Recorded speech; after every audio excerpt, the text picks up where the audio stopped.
I am delighted to welcome you to another seminar that we are having in 2022. I want to thank Jamil Tableau, who always supports us in the background.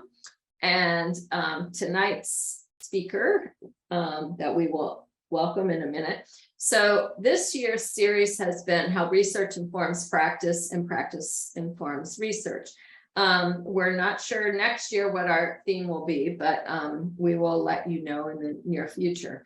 To remind you that all of these webinars are recorded. This one is being recorded, as you can see, and that is a great thing because after you attend this, you're going to tell your colleagues why you missed something really great. And so they are eventually posted within 1 or 2 weeks on our webpage, and they have been very popular, as noted by the number of hits and the number of comments I get from program directors and other people as I interact with people across the country. So welcome tonight. Janet, if you'll go to the next slide, I will introduce Janet Freburger, who is one of the most accomplished speakers we've had at this webinar. She is a person who I've come to know over the years. She is currently a professor at the Department of Physical Therapy at the University of Pittsburgh. But before that, she was at UNC Chapel Hill, where I am located. She has over 20 years of experience as a health services researcher, and she has a tremendous amount of expertise in observational and pragmatic research designs that focuses on access to, appropriate use of, and effectiveness of rehabilitation and other types of research.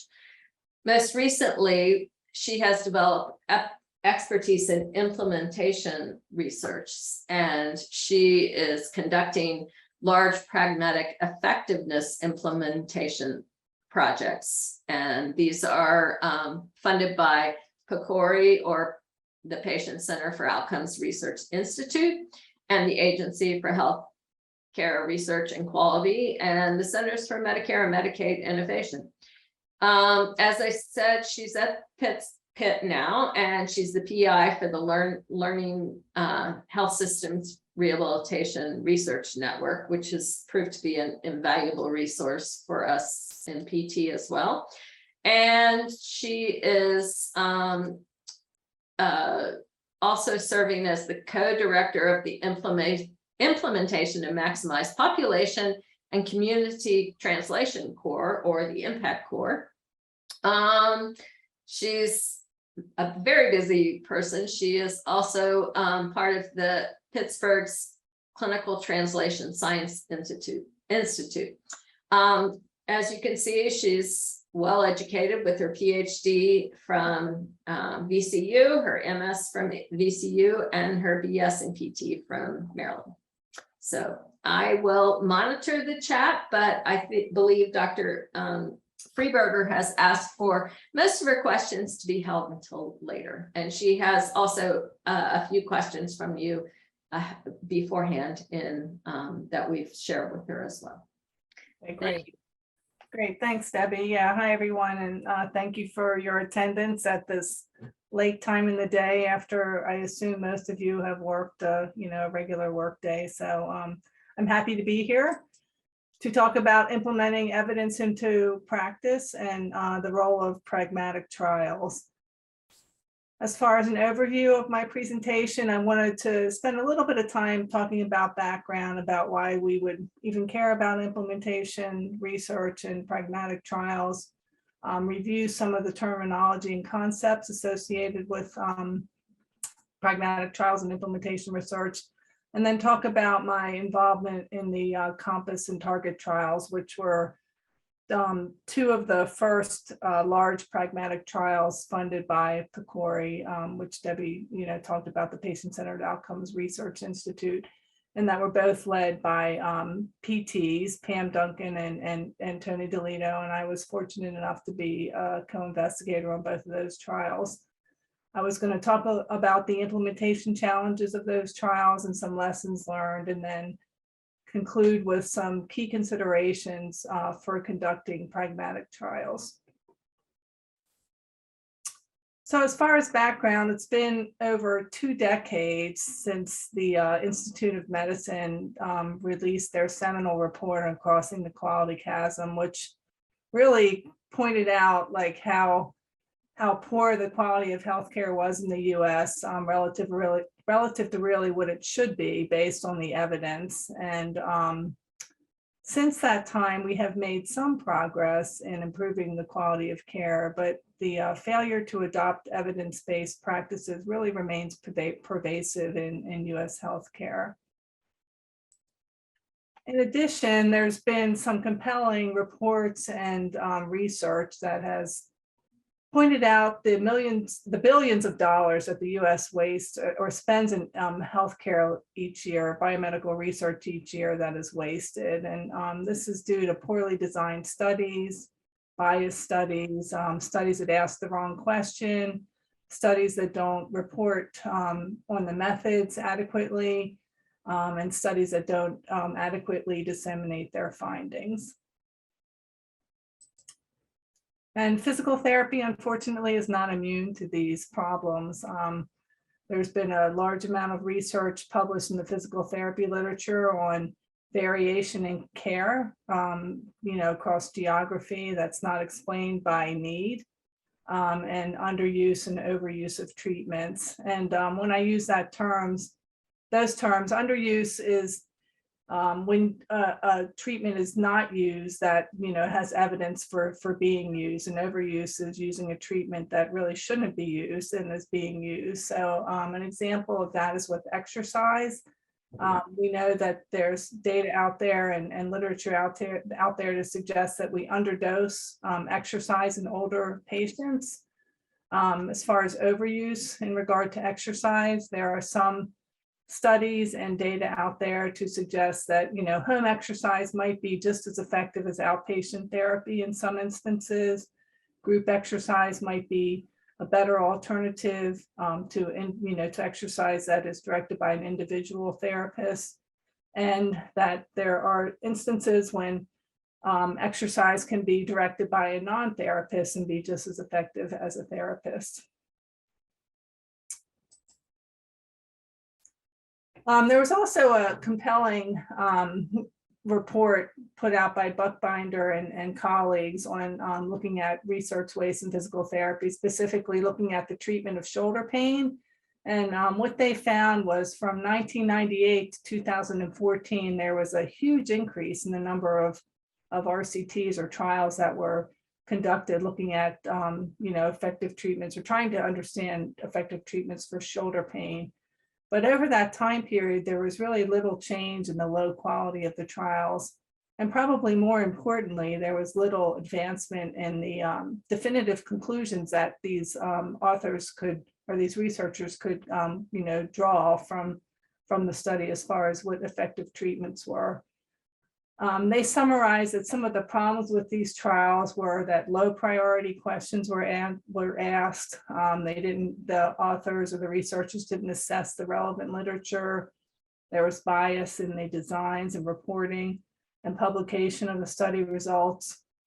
The trials lacked methodological detail. There were small samples and they were not reflective of clinical practice. And then even when we have good evidence, we know that translation is often slow or non-existent. And I think many of you have probably heard about the 17-year lag between, when research evidence is created and when it gets to practice. Maybe a statistic that is less known is that really a lot of research doesn't even make it to getting into practice. Only about 14% of research evidence makes it to practice.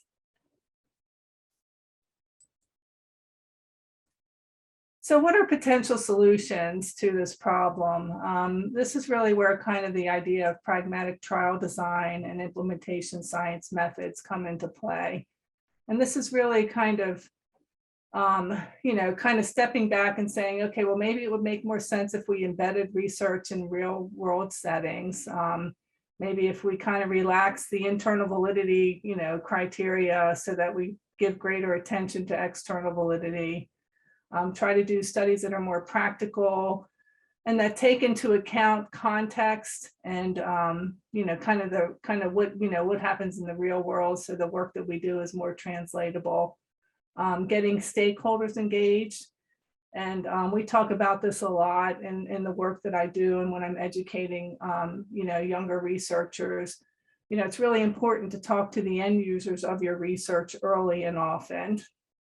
And then when you're thinking about your research, regardless of where it is on the translational continuum, even if it is a more traditional efficacy trial, trying to still design or think about the study with implementation in mind, like ultimately thinking about like, where is this research going to go? And am I doing the things now that are going to make this research more implementable in the future? So as far as the definition for pragmatic clinical trials, this is one from the NIH Collaboratory, which is a great resource for folks that are interested in learning more about pragmatic trials. They have a living textbook and all kinds of resources for rethinking clinical trials. On their website, they just define a pragmatic clinical trial as one that's designed for the primary purpose of informing decision makers regarding the comparative balance and of benefits, burdens, and risks of an intervention at the individual or population level. Pragmatic trials are studies that are designed with input from stakeholders. They capitalize on data infrastructure, so they collect data through the EHR and kind of normal day-to-day processes of collecting data. They look at outcomes that are important to decision makers and stakeholders. They incorporate the intervention into routine clinical workflow, and they look at a diverse population that is more representative of the patients that ultimately receive the interventions that we're interested in examining. So pragmatic trials, there's kind of this explanatory to pragmatic continuum, kind of this efficacy to effectiveness continuum. And I'm not going to sit here and read everything on this slide, but basically on the explanatory side, you have situations where there's a lot of control and a lot of resources that are put into conducting the trial. And on the pragmatic side, you're trying to get more into real world care. It's always difficult for me to say. Trying to kind of like, again, capitalize on resources and infrastructure that is kind of part of usual care or usual health care, looking at outcomes that are more patient-centered, and basically trying to conduct the study that has more external validity. There's also what's called the PRACY2 tool that researchers use to kind of rate the explanatory or pragmatic nature of their trials. And this is basically a slide illustrating that and the different criteria that you look at with when you're kind of looking at the pragmatic or explanatory nature of your trial, looking at patient eligibility, recruitment, the setting where it occurs, the organization, the flexibility and the flexibility in the delivery and adherence to the intervention, the follow-up, and the primary outcome. Again, this goes through kind of the different definitions for these domains. I can make these slides available for folks that are interested so they can review this more carefully, but I'm not going to again go through this in a lot of detail. I will present kind of how this tool was used for the COMPASS trial and the target trial, so that's why I wanted to briefly introduce you to it. Moving on to just kind of implementation research, talking a little bit about concepts there, because the idea of pragmatic trials and implementation research, there's some overlap there.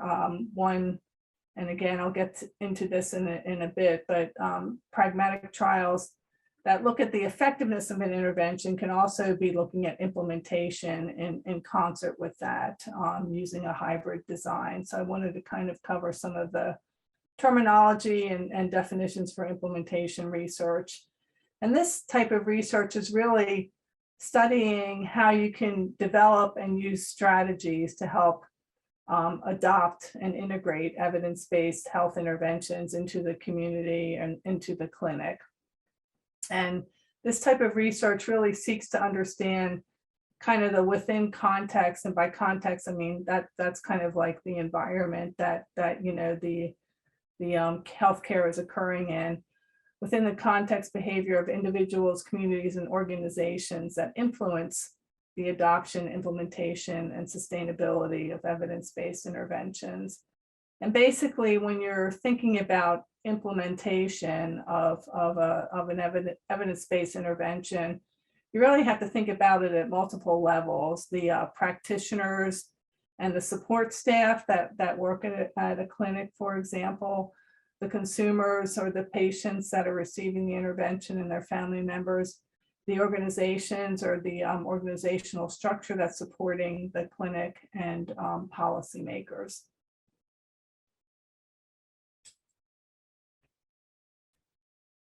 As far as some of the terminology and implementation science that I think is important to understand, innovation is a common term used, and that's basically just the kind of the object, or what we call the thing that we're trying to implement, so the evidence-based practice.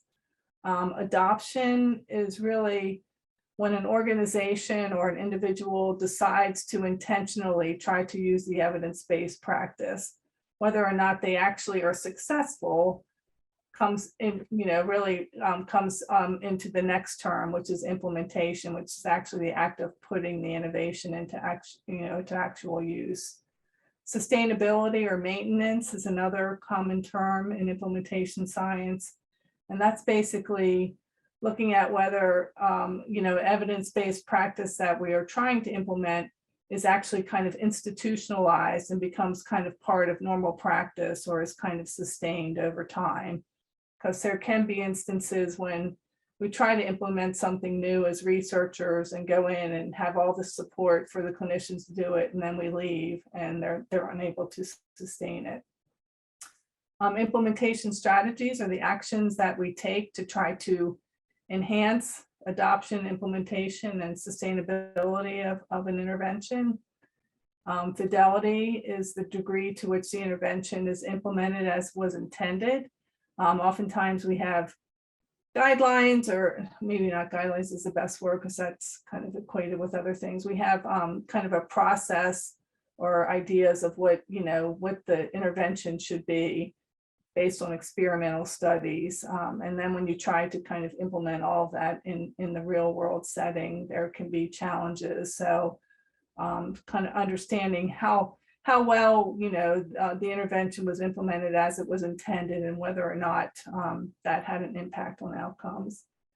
And then penetration or reach, which is basically the extent to which all individuals that are eligible to receive the intervention actually receive it. And I think this is a really important concept, you know, today with all the focus on equity and equitable access. Because one could argue that, you know, inequitable access to care is really an implementation problem.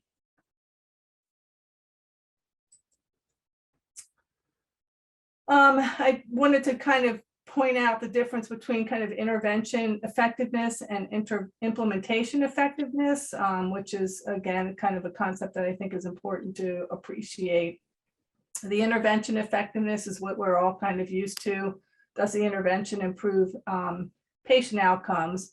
Whereas when we're referring to implementation effectiveness, it's really basically how much and how well are the providers and organizations using the evidence-based intervention. Again, are they implementing it, you know, with fidelity? Are all the patients getting the intervention? So, so there is a distinction between the two. And this kind of gives you a conceptual model of kind of implementation research. So we've got this evidence-based intervention that we want to try to implement. So that's the what. And then the implementation strategies that we use to help facilitate delivery of the intervention in the organization, which is the setting, is the how. So that's delivery of the intervention. And then we evaluate effectiveness. Did it work? And we can look at whether it worked from the aspect of implementation. Did like the implementation strategies work? Was there high adoption? Was there good fidelity? Was there good reach? And then we can also look at whether the intervention was effective. Did the intervention work in this setting and in this context?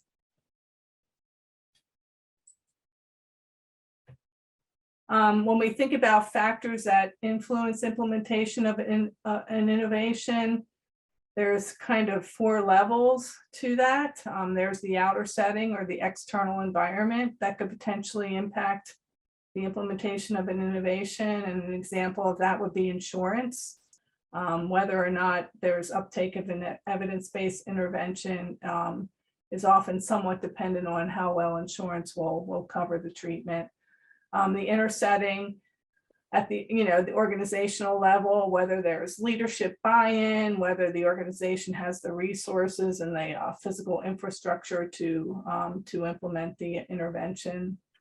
And then there's the individuals that are involved in the intervention itself, the providers who are delivering it, but also the patients and the caregivers who who are receiving the intervention. And then finally, the intervention or the innovation itself can have an impact on implementation. If it's a very complex innovation or intervention, there's more challenges to implementing versus something that's simpler. And again, this is kind of a busy slide that kind of goes through this in a different way. But basically, you have kind of this evidence-based intervention that you're trying to implement. Prior to that, from an implementation standpoint or framework, you want to try to identify the barriers and facilitators to implementing at these different levels that I talked about: the outer setting, the inner setting, the individuals involved, and the characteristics of the intervention. You figure out what these potential barriers and facilitators are, and then you select the appropriate implementation strategies to try to facilitate implementation of the evidence-based intervention. And then you can look at implementation outcomes and effectiveness or patient-level health outcomes. What this slide illustrates is that the idea of implementation strategies and delivering the intervention, this is a very iterative process. You might select strategies that you think are going to work, and as you try to implement and conduct your research, you're realizing that they're not working. So you go back to the drawing board and try to modify these strategies, add new strategies, and do things to try to facilitate implementation of the intervention. There's also kind of this process arrow up here, where you do the kind of planning and engaging with stakeholders, and then kind of executing and reflecting, which again looks at how well your implementation strategies are working, and then evaluating. And this is really derived from the consolidated framework for implementation research. I've put the URL here. That's a great resource for just kind of understanding, kind of having some framework for conducting implementation research.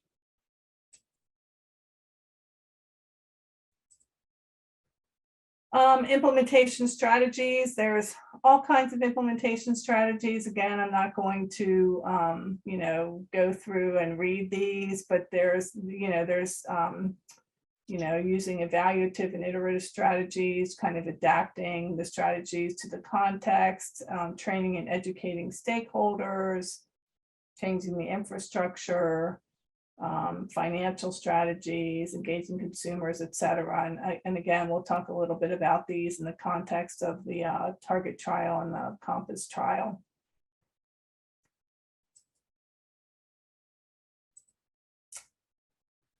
Just thinking about where implementation research falls on the translational continuum.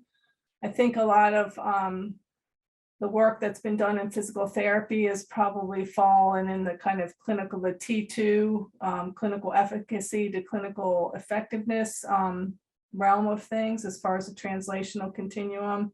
Pragmatic trials fall in that area too, as far as the clinical effectiveness. If they're hybrid trials where you're conducting the effectiveness trial, but also trying to understand implementation research, you're moving more into kind of the T3 framework or T3 point of the translational continuum, where you're trying to translate it more to practice.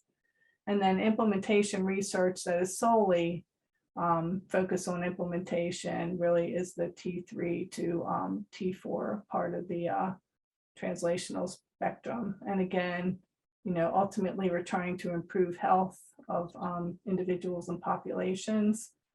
And as I said earlier, regardless of where you are on the translational continuum, even if you're here at a preclinical study, it's really important to think about how that work is going to get us to this point to you know, improved health. So just referring to the effectiveness and implementation hybrid designs, Curran has published a seminal article on this concept over about 10 years ago. You can conduct a pragmatic effectiveness trial where the primary aim is to look at effectiveness, but you could also be trying to understand implementation issues as far as how context is influencing implementation and barriers and facilitators. That would be a type 1 effectiveness implementation design. A type 2 would be where you're really looking at effectiveness still, but you're more intentionally trying to look at whether certain implementation strategies are effective in implementing the intervention or the evidence-based practice in the clinic. And then a type 3 design would really be focused on trying to look at the effectiveness or impact of an implementation strategy.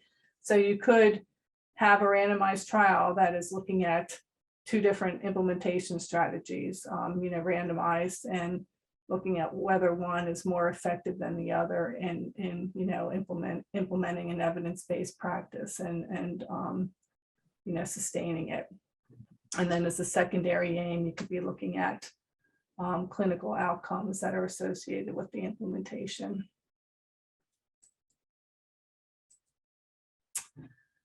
So now I wanted to just kind of spend a little bit of time talking about the COMPASS trial and the TARGET trial, which again, I said in my introduction, I was fortunate enough to be a part of. Pam Duncan was the PI of the COMPASS trial, also with co-PIs Cheryl Bushnell and Wayne Roseman. And then Anthony DeLito was the PI of the TARGET trial. These both were large pragmatic trials looking at 2 different interventions, which you're looking at the comparative effectiveness of 2 different interventions, which I'll discuss. So the COMPASS trial was a cluster randomized trial of 40 hospitals in North Carolina. And the primary objective of this trial was to examine the comparative effectiveness of a transitional care model that was evidence-based versus usual care on patients with stroke that were discharged from the acute care hospital to home. The primary outcome was self-reported function at 90 days. And we had several secondary outcomes such as fatigue, patient fatigue, blood pressure monitoring, patient satisfaction, self-reported physical activity. A secondary aim of the study was to examine implementation of the COMPASS, what we refer to as the intervention, the COMPASS TC intervention, or the COMPASS transitional care intervention. So this was really a hybrid type 1 study based on the Curran terminology that I just reviewed. The compass intervention was evidence-based. It was a really complex intervention that kind of had these different components to try to kind of facilitate the post-acute care of patients with stroke who were discharged home. It consisted of having a post-acute care coordinator who was an RN, and an advanced practice provider who was a physician assistant or nurse practitioner. And basically that pair of providers took ownership of the transition for these patients from the hospital to home. And they were tasked with doing a 2-day call where they followed up with the patients, and then getting the patients in the clinic for a visit at roughly 2 weeks, where they did this pretty exhaustive evaluation and generated an e-care plan that ensured the patients were getting the right therapies, that they were getting the right community resources, and they were doing the things to take care, as far as secondary prevention, monitoring their blood pressure, blood sugar, making sure they were engaging their mind and their body, getting the right support, and trying to promote self-management.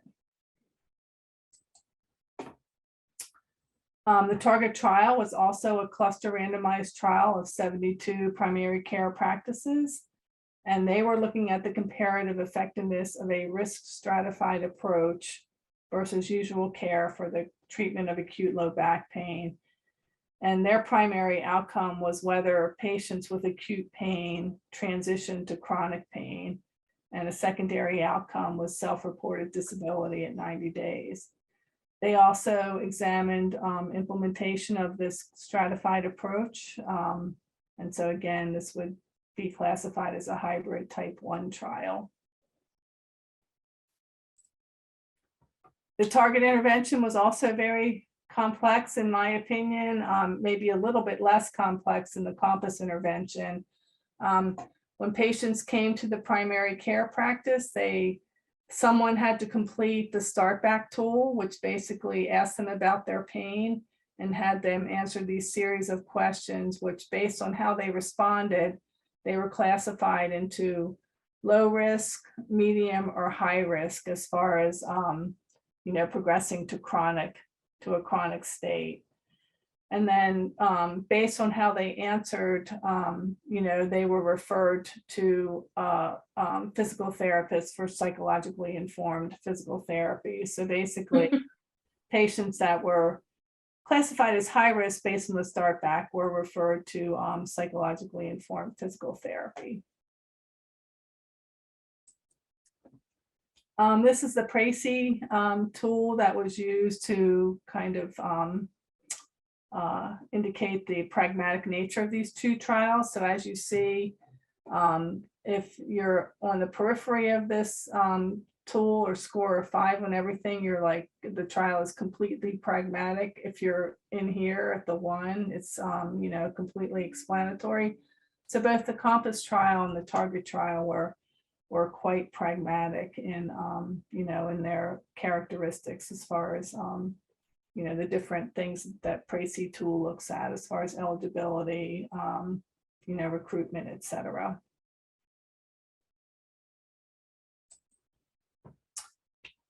So both the compass and the target trials were negative trials, and by that I mean that they did not find that the intervention that they were examining had any effect greater than usual care. Both of these trials were powered to detect a difference, so that was not the problem. I mean, really, both of the trials, it came down to challenges with implementation of the intervention. And it's kind of remarkable that it's about the same rate of implementation for both trials. In the compass intervention hospitals, only 35% of the patients received the compass intervention. And in the target trial, 38.9% of patients seen at the primary care clinic actually were appropriately stratified. So, both trials published on what the challenges were with implementation, and, to try to learn from that, and, to do better the next time. We published 2 articles for the COMPASS trial, and one for the Target trial. These publications used the REAIM evaluation framework, which is a common framework in implementation science to evaluate implementation, looking at reach, effectiveness, adoption, implementation, and maintenance, which I defined earlier, and or the CFER framework to kind of try to understand what the barriers and facilitators were to implementation.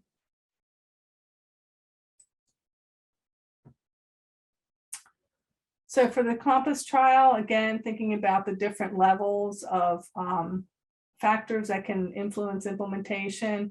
And you really have to think of, I guess a lot of people focus on barriers, but you can also think about these things as facilitators too. So these are some of the things in the COMPASS trial that had an impact on implementation. In the inner setting, the hospital culture, hospital administration, and readiness for change and resources had an impact on how well the COMPASS intervention was implemented. Better buy-in from the hospital leadership, a culture of change and embracing innovation, and a readiness for change, and having the resources to facilitate change. We're all facilitators. The outer setting, the COMPASS intervention really relied a lot on the outer setting as far as these patients were discharged home, and it really relied on the patient getting to the post-acute care coordinator and the APP, and having the right transportation, the right insurance, having the right providers in the community to help facilitate appropriate use of the intervention. Individuals involved, both the providers and the patients, had an impact on how well it was implemented.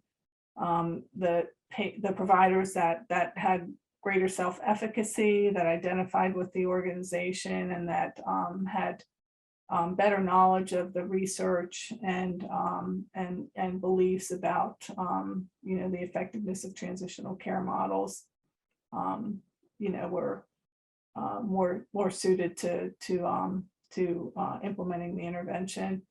And then the characteristics of the intervention itself. Again, the relative advantage of the intervention over other transitional care models that the hospitals were using had to be appreciated. The complexity and adaptability of the COMPASS intervention. It was quite complex, but it was also somewhat adaptable, and I'll discuss that in the next slide. The cost. We did try to facilitate this some by providing some of the support to, for the salary of the post-acute care coordinator. And the hospitals did get some financial bonus for each person that they enrolled into the COMPASS trial. So we did try to, use that strategy to help facilitate the intervention. And then, patient insurance can have an impact on, how well the intervention is delivered. So these were some of the strategies that we used for COMPASS. We trained and educated the stakeholders. We had a 2-day boot camp for the hospital staff to kind of educate them on the intervention. We had bi-monthly problem-solving calls. We had a one-on-one same-day consulting service where we would come to the hospital and help them problem solve. Like I said, we have financial support for the post-acute care coordinator. Leadership buy-in and frontline champion buy-in. We really worked on trying to get that from the leadership and the frontline champions to help facilitate adoption and implementation. We changed the EHR structure and processes for identifying patients with stroke.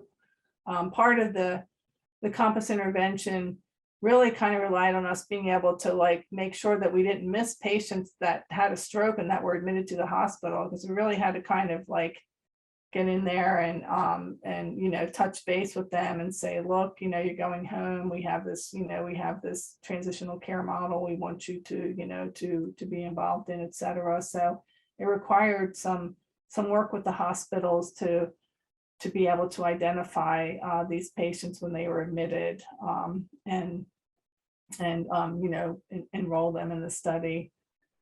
We used monthly quality metric reporting. So we would report back to the hospitals each month how well they were at identifying patients with stroke and getting them enrolled in the study. And then we got a lot of feedback and input from the stakeholders that were involved in the COMPASS trial. We also, through, you know, during the process of the study, we tailored the strategies. We had 6-hour site visits to tailor implementation strategies for the different hospitals.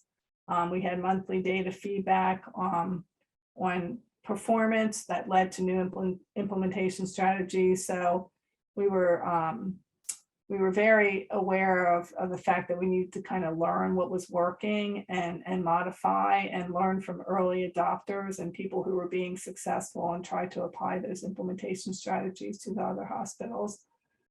We also adapted the intervention. We relaxed the requirements on the time to the 2-day call and the 14-day clinic visit. And we tried to streamline the assessment at the 14-day clinic visit. I think when we went into this, we had very grandiose ideas about like everything we wanted to do. And, you know, they needed this and that. And then it's kind of like you get hit with the reality of, you know, busy clinicians that are trying to, you know, that really do want to do well and do better, but, you know, having to deal with all the challenges of care delivery, of healthcare delivery in the current environment.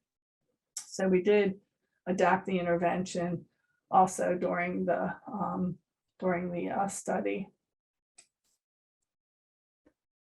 So just kind of some successful things about implementation. We found that hospitals in rural settings that were smaller actually had higher organizational readiness and were kind of more nimble to respond to this versus larger academic medical centers that had a lot of bureaucracy and inertia. Hospitals that were vertically integrated where they had home health and outpatient services were more successful.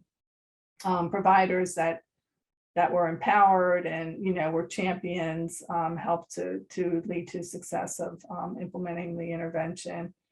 And then patients who were insured, who lived in rural residents and who were closer to clinics were more likely to be ones where, you know, to come to the COMPASS visit and, you know, get the intervention. So we did find that when we did look at hospitals and patients where the COMPASS intervention was implemented, it indeed did improve physical function. So again, I think the fact that it was a negative trial was primarily due to the low uptake of the intervention in the intervention arm of the study. The target trial had a lot of the same barriers to implementing both the screening, because first of all, the back pain patients had to be screened with the start back tool. And then they, you know, once they were screened, they had to, you know, the referral to physical therapy had to occur. So it's kind of these two things that had to happen. Physician engagement was low. There were issues with workflow, trying to kind of get this into the normal workflow of a busy primary care practice. Providers and health and staff, so they didn't feel like they had the time to do this. You know, primary care physicians said that the patients were coming in with multiple problems, not just back pain, and often back pain was just a secondary problem to something else. So they really didn't feel like it rose to the priority. other things like, high blood pressure. The staff's knowledge and beliefs about the intervention had an impact and was a barrier.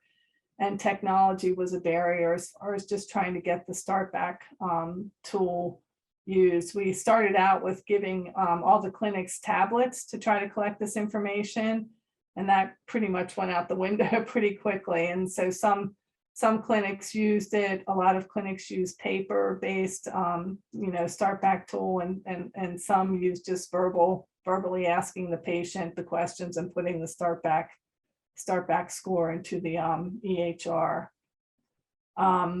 Facilitators to the process were adaptability to the process. Again, being able to kind of not use the tablets, use whatever worked as far as getting the start back information. And we found that actually the office staff were the best at collecting the start back data. When the patient came in, they would give the tablet or give the paper, start back tool to the patient, and they would get the patient to complete it. Then if we tried to get like the medical assistant who was rooming the patient to do it, the success was a little bit less, and then the physicians would not do it at all. So as far as solutions, these were kind of what we would do the next time around. I think having the front desk do the start back tool or the screen, or having the start back tool completed by the patient prior to the visit is probably best. And then automating the referral to PT. The way that the study was designed, the physicians wanted to have the ability to say, I'm going to submit the order for PT. I don't want it to just automatically happen, which was certainly a barrier to actually getting the PT referral to occur.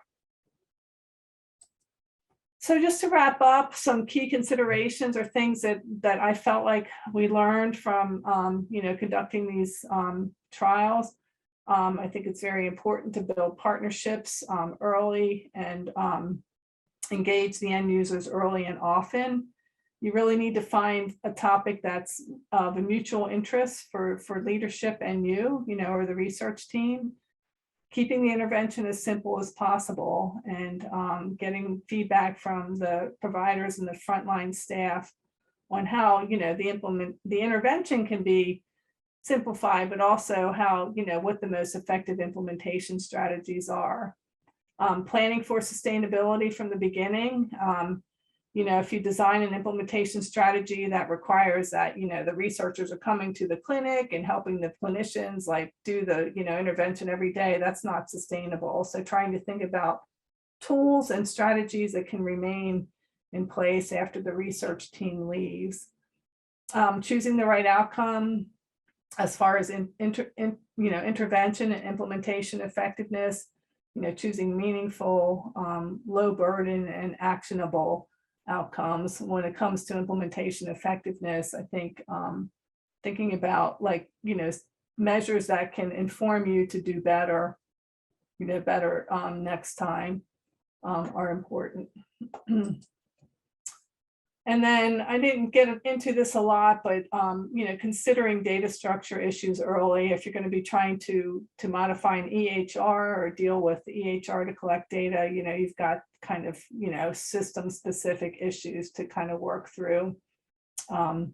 Even if everyone's on Epic is different from one healthcare system to the next. There's issues with study oversight. If you can get this through as quality improvement versus if it's going to go through as a research project and getting informed consent. Being able to pilot test with the COMPASS trial, we were able to learn a lot from the COMPASS intervention that was actually being implemented in the Wake Forest Baptist Medical Center.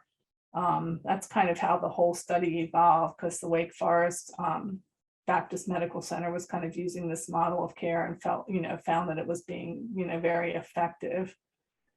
Planning for and expecting changes to happen and embracing this.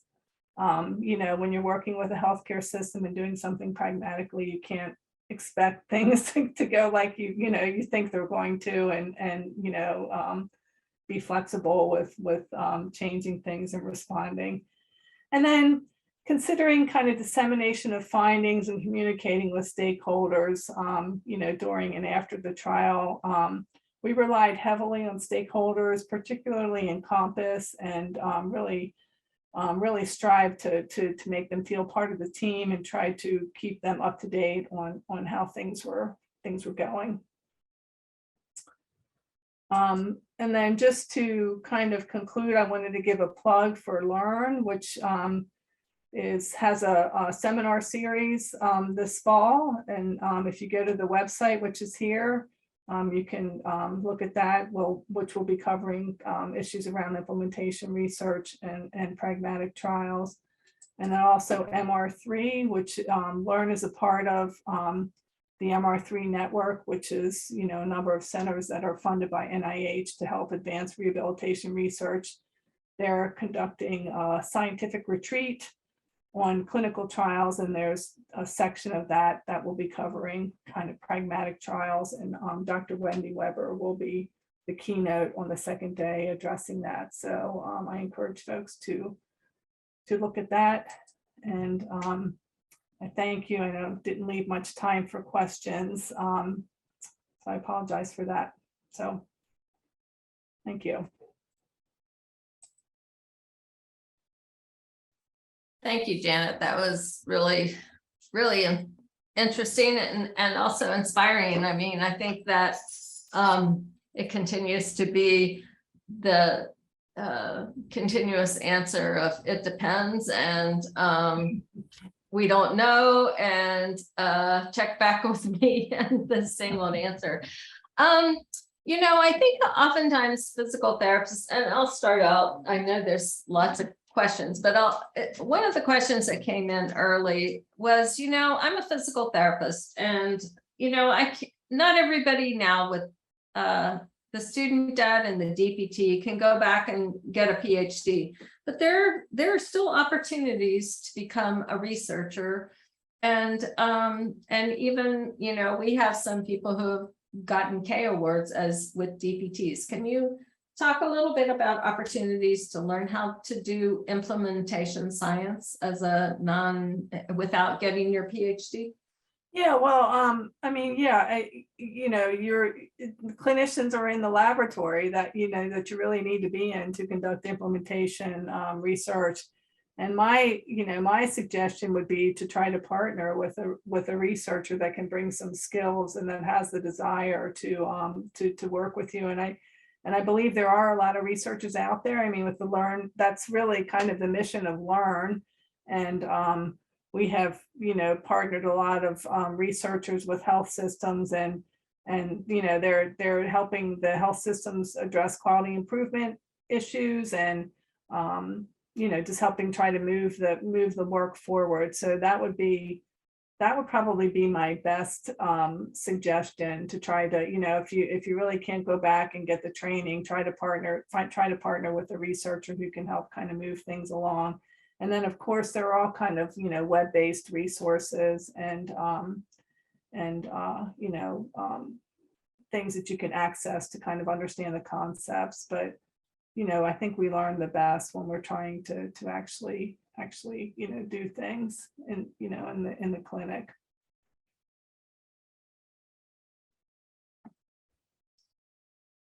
I'm looking at the questions here. What are the key methodological features that distinguish a true pragmatic trial from an efficacy trial? I think I answered that in the talk. So I think it's really, again, just kind of relaxing some of the internal validity criteria, and being a little bit more open to trying to advance external criteria. And if you think about it, with a lot of implementation research, it has the evidence-based practice has the efficacy trials behind it, or has the evidence to suggest that it should work. So it's really trying to see if it will work and in the real world. Let's take one from Stacy Dusing, our left coast participant. One of our left. Hi, Janet. Thanks so much for the talk. It was great. I'm really interested in your perspective on some of the challenges around getting funding for some of these big pragmatic trials. You know, one of the challenges that we've had is that PCORI, for example, wants everything 100% already implemented in the clinic before they're willing to fund a trial looking at those.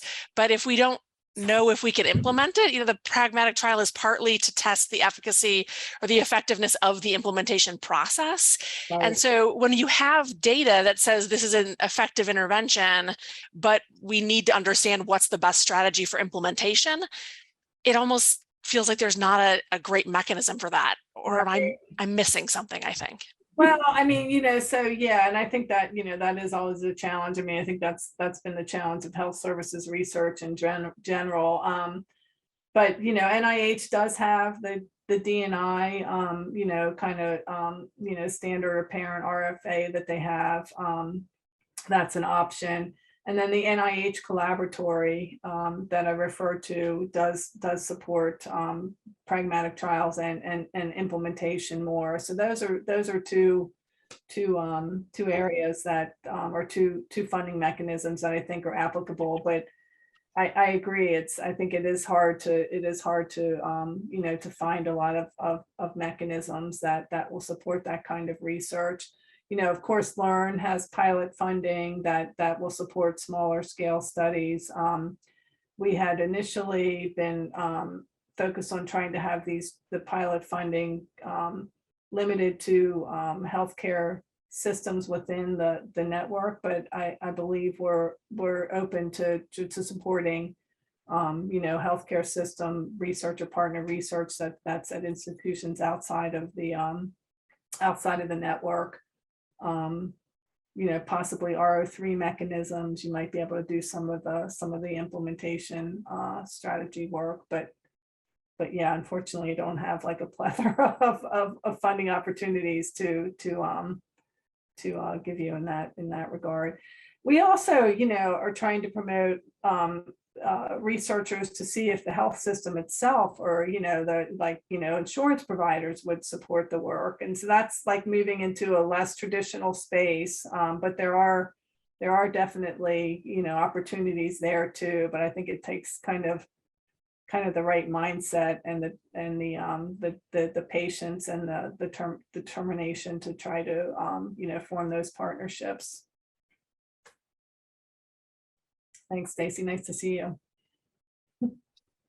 Well, I think we're out of time, and I just really want to thank Janet for a very comprehensive talk and thought-provoking, and we really appreciated the thoughts that you have given us. I know I'm thinking about like, I'm very challenged by a number of concepts, the variability in individuals, the variability in the nature of hospital structures. You talked about acute, I mean, you know, academic medical centers versus rural, the challenges and just trying to standardize, you know, what you're doing.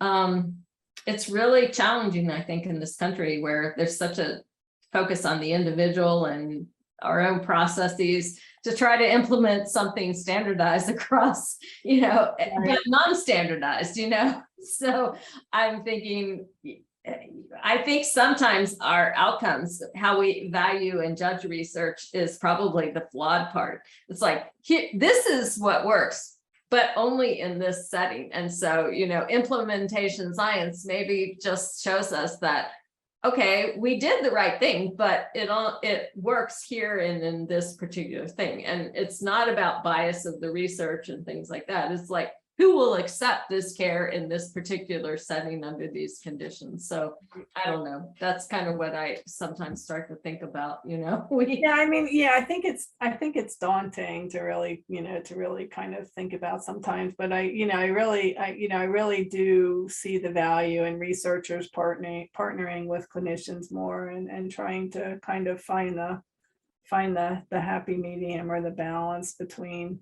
yeah, you know, the real rigor. rigor of research and whatever. I think the thing is hopefully you can measure beyond the one interactions, Right. you know, beyond. But anyways, thank you very much, Janet. Yeah, I'll be happy to send Debbie the slides. So if anyone wants them, I guess they can And read of course, as I said, this is recorded and will be posted. So okay, thanks everyone. Good night.